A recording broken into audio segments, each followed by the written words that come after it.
My name is Jack Thompson. I'm 45 years old, and I've been a truck driver for over 2 decades. I've crossed countless roads, but I never thought a simple night route would change my life forever. That Friday, I received a call from my boss. They needed me to transport an urgent load through a little used route known as the Midnight Highway. The pay was generous, and I needed the money, so I accepted without hesitation. "Just be careful, Jack. I've heard some strange stories about that road," my boss said, with a tone that didn't match his usual skepticism. I ignored the warning. Trucker stories are always exaggerated, I thought. I prepared myself, checking the truck and ensuring everything was in order.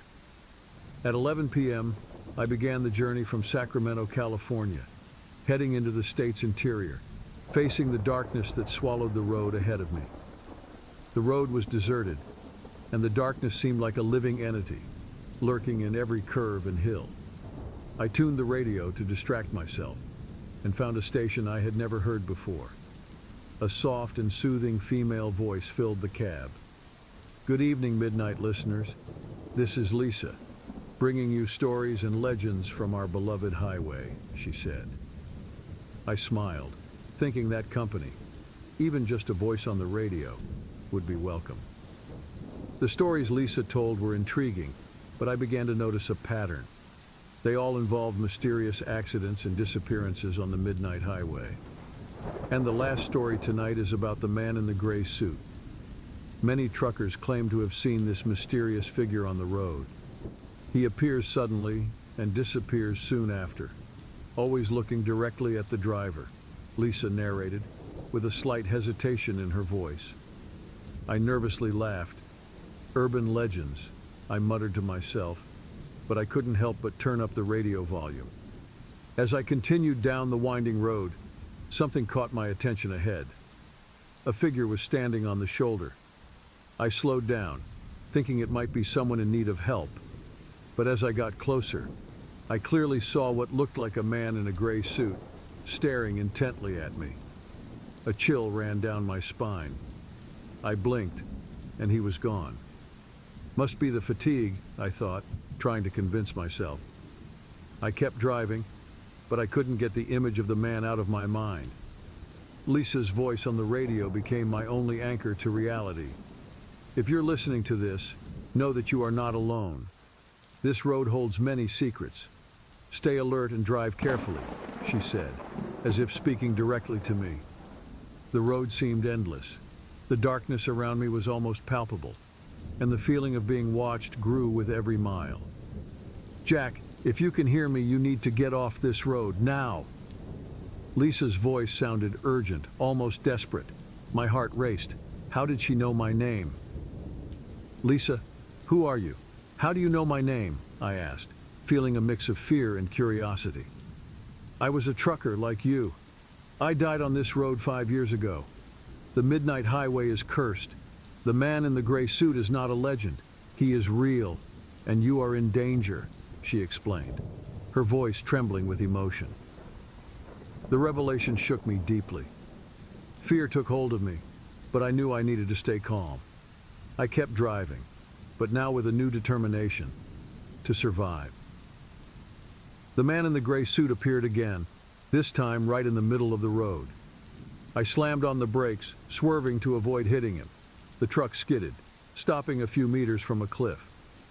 "What do you want from me?" I shouted, my voice echoing in the darkness. "He wants your soul, Jack, like all the others who perished here," Lisa's voice responded through the radio. I remembered the stories she had told and the pattern of accidents and disappearances. The Midnight Highway demanded sacrifices, and I was the next one. "Jack, you need to find the old iron bridge. It's the only place he can't reach you. Go now before it's too late," Lisa said, her voice filled with urgency. I accelerated the truck, guided by Lisa's instructions.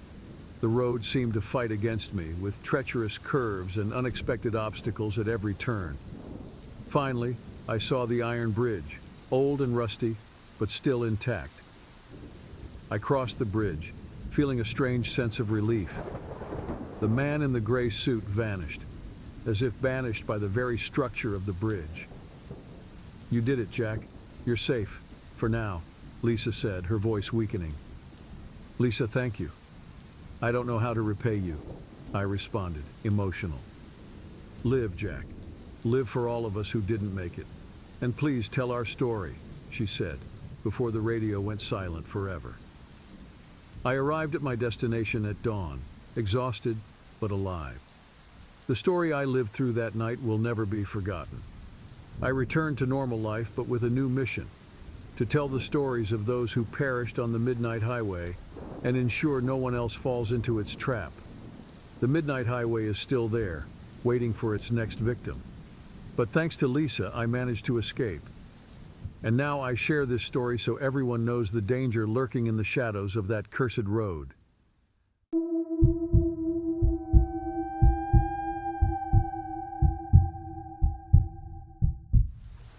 My name is Paul Roberts, and I've been a truck driver for over 20 years.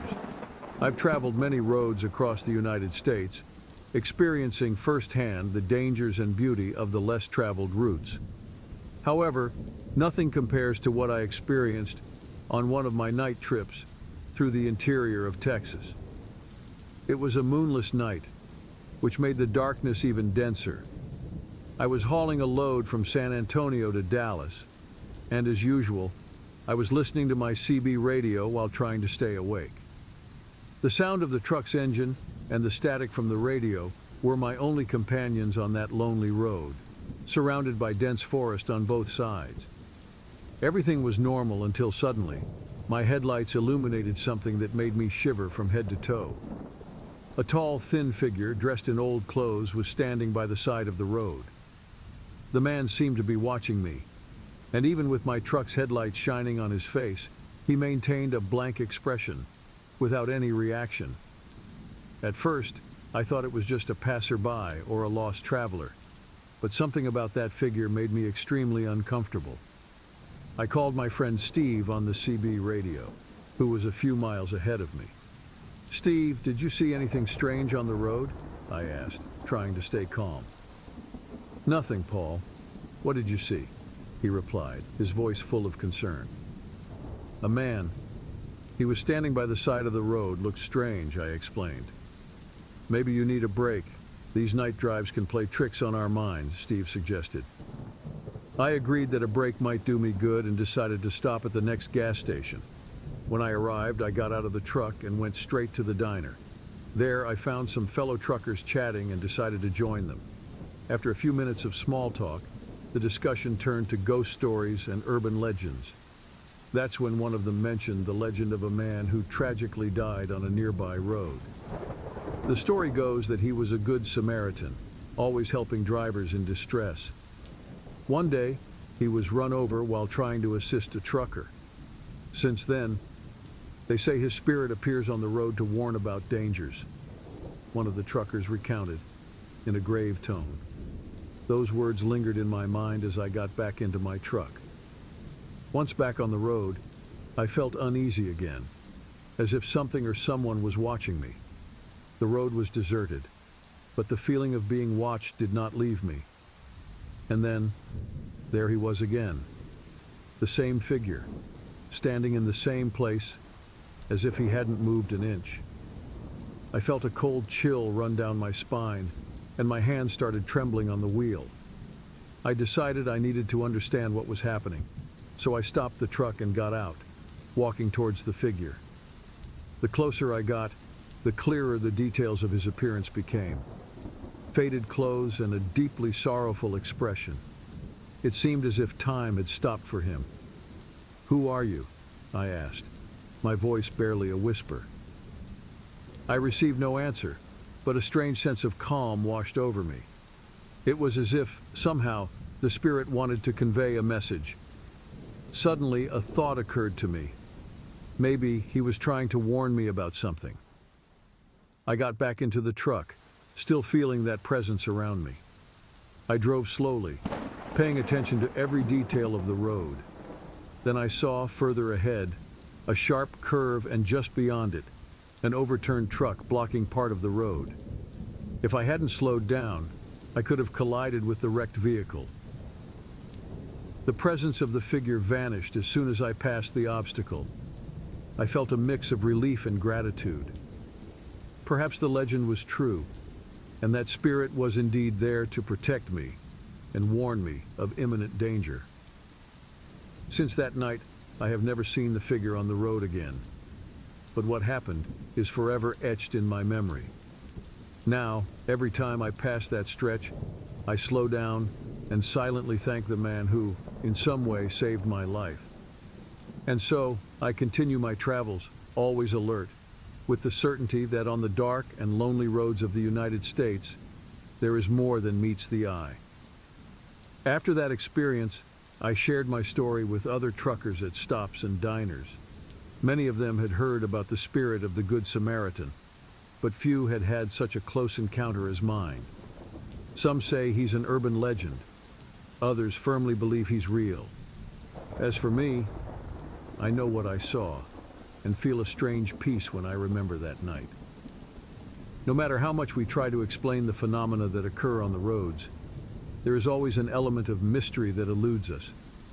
And it is this mystery that keeps us going, always alert, always prepared for the unexpected.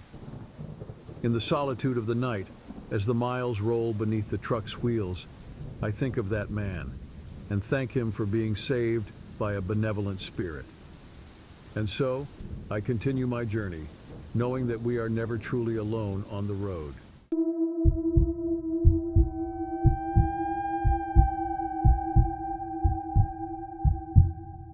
My name is Tom, and I've seen it all on the roads of the United States. But one particular experience changed my life forever.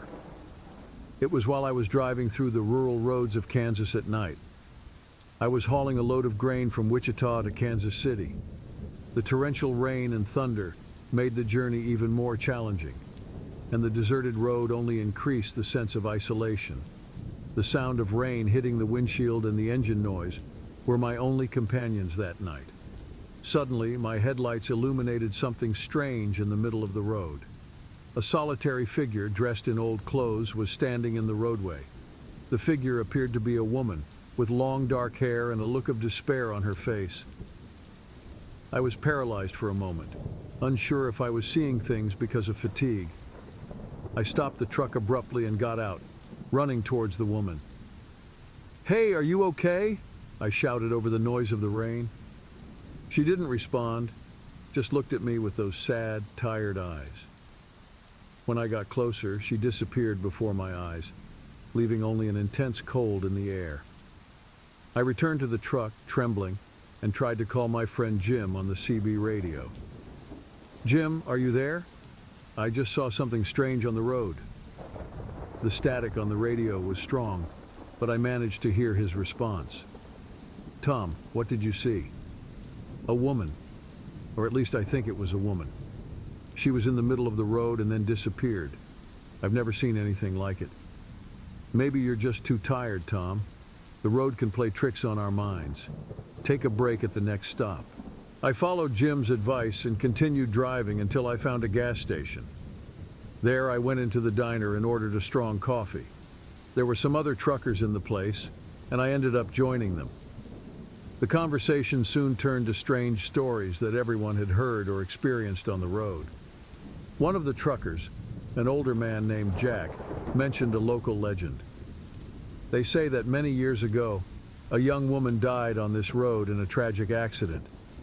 Since then, her spirit has been wandering here, appearing to drivers on stormy nights. A shiver ran down my spine. "Do you think it was her that I saw?" I asked. "It's quite possible," Jack replied. "Many have reported similar encounters. She appears to warn about dangers ahead." I returned to my truck with my mind full of questions. I was tired, but determined to complete my delivery. Back on the road, I continued with more caution, alert to any signs of danger. Soon after, I spotted a stretch of road that appeared to be flooded. If I had continued at normal speed, I could have lost control of the truck. I slowed down and carefully passed through the flooded area, mentally thanking the mysterious figure that had appeared to warn me. Since that night, I've never seen the woman on the road again, but her presence has deeply marked me. I've shared my story with other truckers at stops and diners across the country. Some believe I encountered a protective spirit, while others think it was just an illusion caused by fatigue and the weather. For me, however, it was a real and inexplicable experience. Now, every time I drive on a rainy night, I'm alert to the road and always remember that solitary figure who somehow saved my life.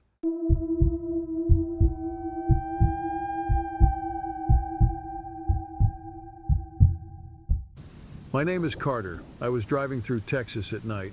The road seemed endless. I decided to make a stop at a highway rest stop to grab a bite to eat and stretch my legs. As I entered the rest stop, a strange sensation ran through my body, as if something was out of place. I greeted the attendant, a middle-aged man with a tired look, and ordered a burger. While I waited, I looked around the place. The fluorescent lights flickered weakly, casting dancing shadows on the walls. Suddenly, I heard a strange noise coming from the bathroom. It sounded like something was dragging its feet on the floor. I looked around, but there was no one nearby. "Seems like this place is haunted," I commented, trying to make a joke with the attendant. He looked at me with a serious expression. "Don't doubt that, buddy. This place has seen things you wouldn't believe." A shiver ran down my spine as the attendant went back to the kitchen. I decided to ignore the comment and focus on my meal. While I was eating, I heard slow footsteps approaching me.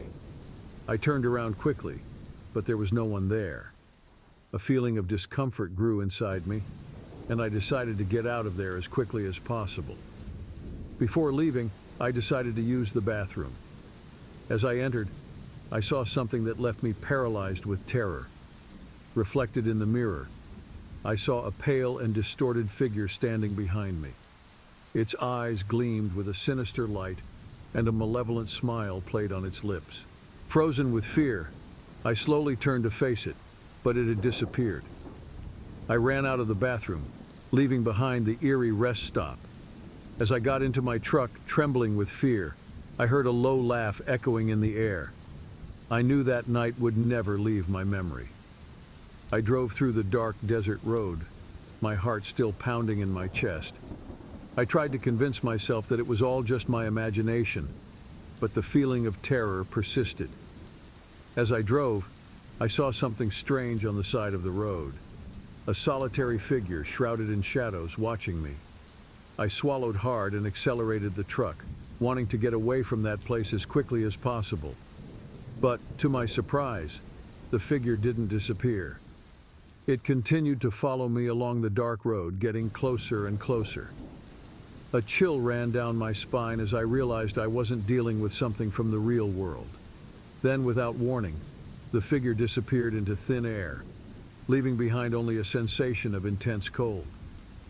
Gasping for breath, I continued driving along the deserted road, praying for that night to end soon. Finally, I saw the lights of a town in the distance. I sped up the truck, eager to leave behind that supernatural nightmare. As I entered the town, I breathed a sigh of relief, knowing that I was safe for now. But what frightened me the most was what I found on the passenger seat, an old, weathered photo with a handwritten message. "We'll meet again soon, friend." Shivers ran down my spine as I realized that the nightmare was far from over.